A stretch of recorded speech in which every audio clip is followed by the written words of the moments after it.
La situation des populations difficile, aussi bien au Mali que dans les grands pays voisins tels que le Sénégal et la Côte d'Ivoire. Nous en sommes autant malheureux que les Maliens.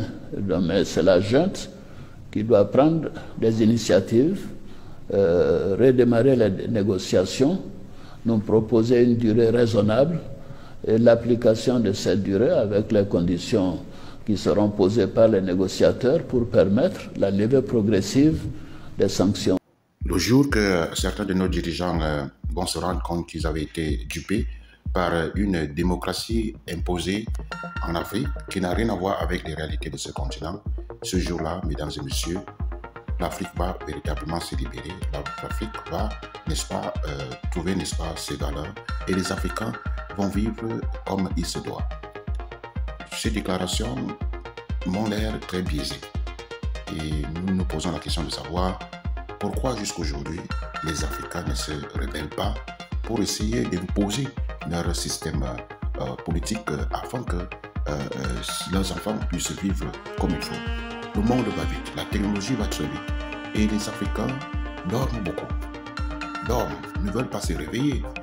Ces déclarations, mesdames et messieurs, je vous laisse vous-même les analyser et surtout faites des efforts de partager avec vos amis et proches et avec beaucoup de chance, on pourrait arriver un jour à trouver des solutions à ce qui mine notre continent.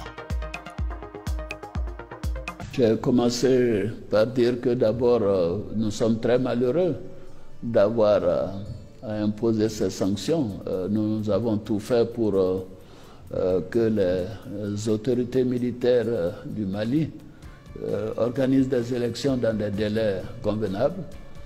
C'est vraiment à notre corps défendant que nous avons ces sanctions en place. Notre souhait serait que ce soit levé le plus rapidement possible, mais pour cela, il faut un chronogramme crédible, une application donc de ce chronogramme pour faire des élections dans des délais rapprochés.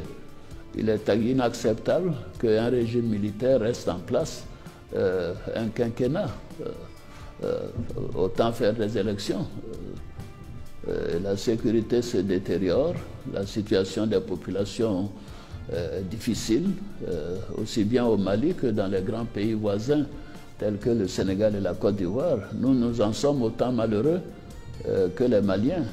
Mais c'est la junte qui doit prendre des initiatives, redémarrer les négociations, nous proposer une durée raisonnable et l'application de cette durée avec les conditions qui seront posées par les négociateurs pour permettre la levée progressive des sanctions. C'est cela notre souhait. Voilà, je vous remercie, je vous réitère mes vœux de bonnes et heureuses années.